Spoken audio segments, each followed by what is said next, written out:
Like and subscribe right now, or else this will be in your bed tonight. r/AskReddit by Planet Reddit. Doctors of Reddit. What was the most shocking case of I thought that was normal you've seen in a patient? My best friend is a doctor and he had a patient who couldn't move her arm but didn't even bother to mention it or seem concerned. He checked blood pressure and various routine tests. Then asked her to lift her arms to start doing some kind of neurological test. Oh sorry, I can't move my left arm at all. This is a disability you have had for some time, right? Oh no, just since this morning. Turned out she'd had a stroke. I'm guessing here that the stroke affected cognition and not that the patient thought it was normal. Still an extraordinary story though. Nah, it's not that. Imagine you're under 40 years old. Healthy. Eat well. Exercise regularly. Non-smoker.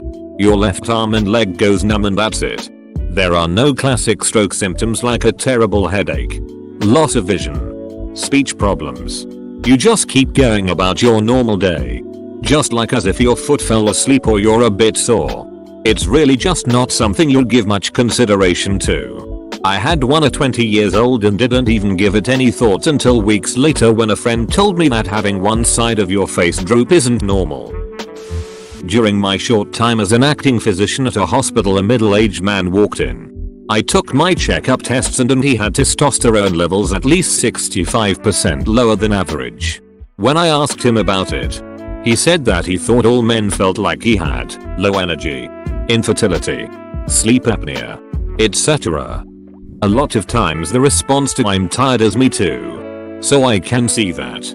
Not quite the same, but my anemia got pretty bad before I figured out most people aren't quite that tired. I don't see this one as shocking either. I'm much more surprised that this response stood out.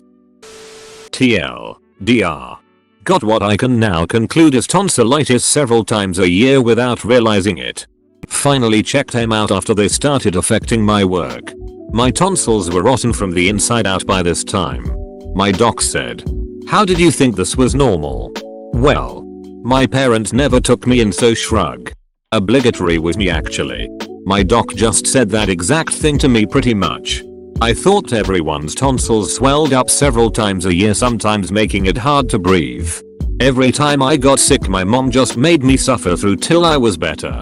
Fast forward to when I'm an adult.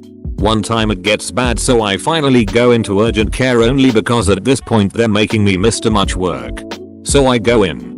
The doc takes one look at my throat and this otherwise professional individual exclaims, "Holy shit, you need these out yesterday." Anyway, she puts me on antibiotics and I go into the ear, nose and throat specialist, but by then they're well treated with steroids and meds, so he doesn't quite understand the urgency.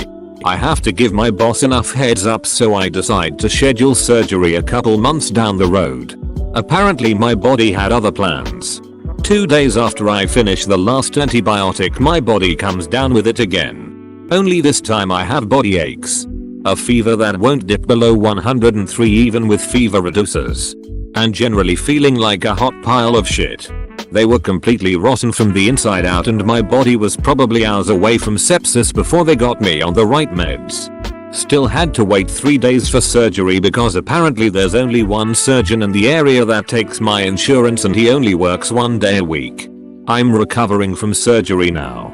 And I can already tell my life's gonna be a whole lot easier. Oh, and I can breathe while lying on my back at night. What a thought. Men. At least my mom was more aware. I was like that when I was a little girl. Getting sick like every month because of my tonsils. Until my mom, alongside our doctor, decided to take them out to improve my life quality. I don't remember the time when I had them nor the surgery. So when I was growing up I thought, for a while, that everyone looked like me. Until I was playing nurse with my sister. Made her open her mouth and realized that her mouth looked different than mine. I was like, what the fuck? I'm on the opposite end of this. I used to think it was normal when I would go number 2 in the bathroom my heart would race and I would break out into a sweat with my face turning bright red. My mom thought I was straining too hard. Saw a doctor and my blood pressure was through the roof. He suggested I had the symptoms of a rare condition. He was right. I had a tumor on one of my adrenal glands called pheochromocytoma. It got removed. I now poop normal. Was that the only symptom? Just extreme sport pooping? My BP stayed around 200/120 and my heart rate was around 150 when I was resting. I brushed it off as bad genes and anxiety. Being surged with anxiety and adrenaline 24/7 from the tumor. I didn't know what it meant to be calm. I now know what it feels like to be normal lol. Former nursing student here. I grew up watching Bugs Bunny cartoons. And whenever I saw a close-up of the inside of the mouth there was always a large and dangling uvula, the thing hanging down at the back of one's throat, just like mine. So naturally I assumed everybody had one like that. Fast forward to nursing school and I began looking inside people's mouths and seeing nub after pathetic nub of excuses for an uvula. I'm like, what the hell is that? I suddenly realized I had a stalactite of a uvula in the back of my throat. Not my finest moment. But I officiated a wedding for my nephew. Well, not really, he's my cousin's son, but he's like a nephew. I got plastered off sunburns, 1/2 coconut rum incinerator aka fireball over ice, and on the way home had to hurl on the highway, and byway, and driveway. My uvula swelled to the size of a grape. A red, angry grape. It bounced around back there, kinda flopping in and out when I breathed, ate, or drank, making life miserable for a few days. My wife smiled a little every time I complained. She's sadistic, I think. I haven't touched incinerator since. And guess whose son taught his buddies how to make sunburns recently? He gets his sadistic streak from his mother. This is a downright heartwarming tale. Not a doctor and it not completely related, but I was in the dentist chair and I heard an exchange from the next room over. 8. So why'd you come in today? Patient. Hey. Yeah, my teeth have been hurting and flaking off. 8. Well, let's take a look. A minute of silence. 8. Yes, it looks like you have a very large amount of plaque built up on your teeth. Patient. Oh, is that what keep flaking off when I brush? Cause I was worried it was my teeth falling apart. Brush your teeth daily, people. I have a weird teeth setup and unless I'm careful my bottom incisors will do that. Basically I will brush daily but not floss, and flossing is the only way to clean them. One day I had like an hour-long mental breakdown because I thought I had gum disease, but turns out it was just a piece of tartar that had fallen off and what I saw under was in fact my tooth and not my skeleton. Yes, I got my teeth cleaned. And I'm flossing to make sure it doesn't become an issue again. One of my friends has very chipped front teeth. I remember asking my boyfriend about it once.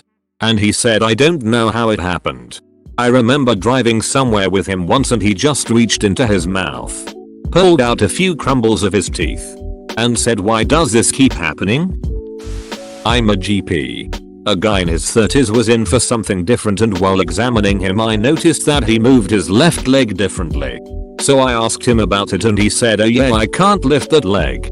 It's just osteoarthritis, and I was like, how, what? For the record, osteoarthritis is damage of the joint caused by wear and tear during someone's whole life. Very common in the elderly. So I examined his hip, and sure enough, he could hardly move it. Checked his file and talked to him about it. Years ago when he was in his late 20s. He had been seen for hip pain and the previous doctor had ordered an x-ray. Patient had called about the results and a student medical assistant had told him that the x-ray report said severe osteoarthritis. And apparently never notified the doctor.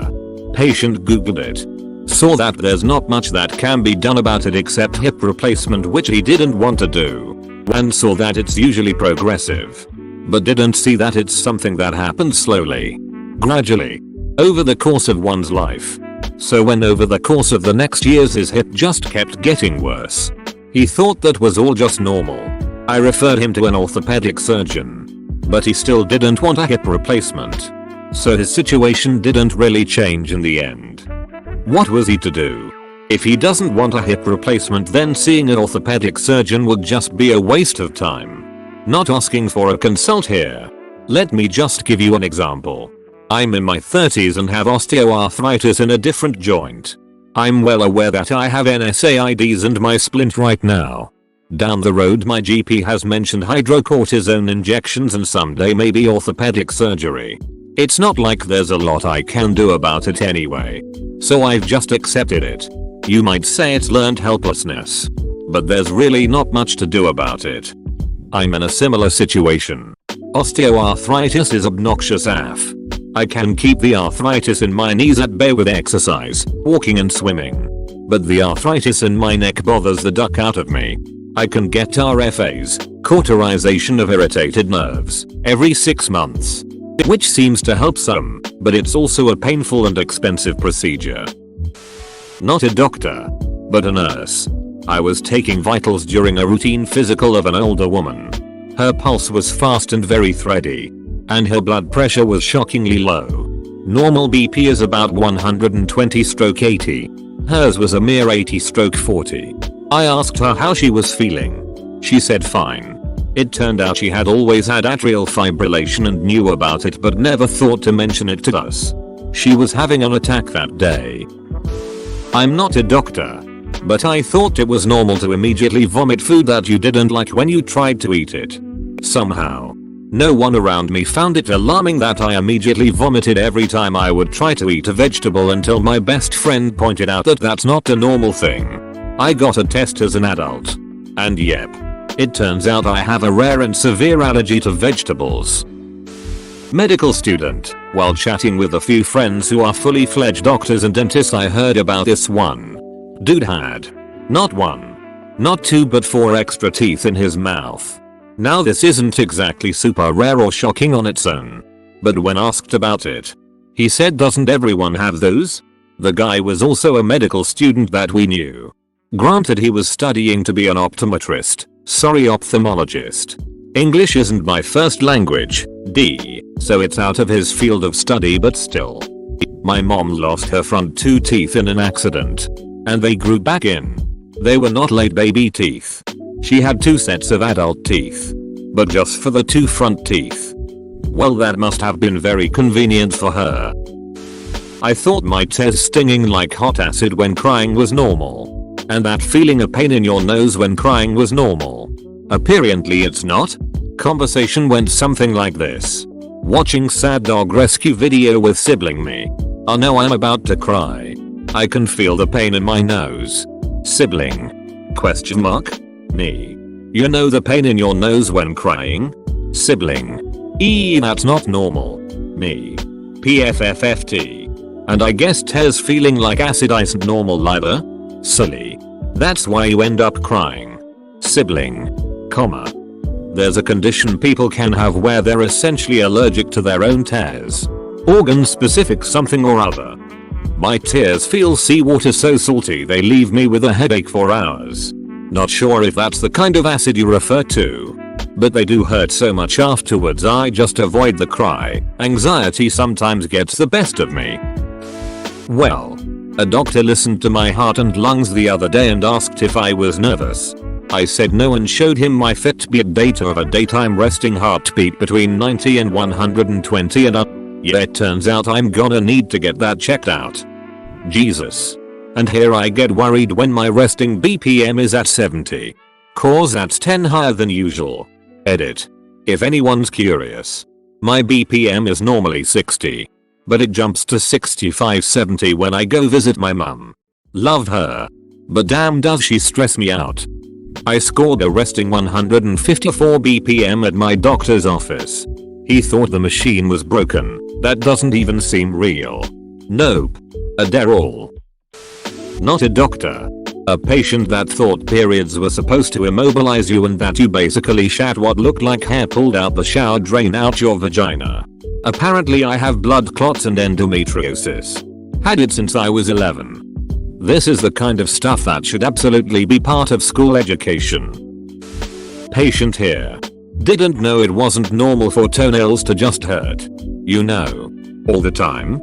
Ingrown toenails are a beach if you ignore them. My mother noticed my obviously infected big toes. Both of them. Holy shit. Doctor. TL. Doctor, don't let ingrown toenails get so bad they're going through your toe.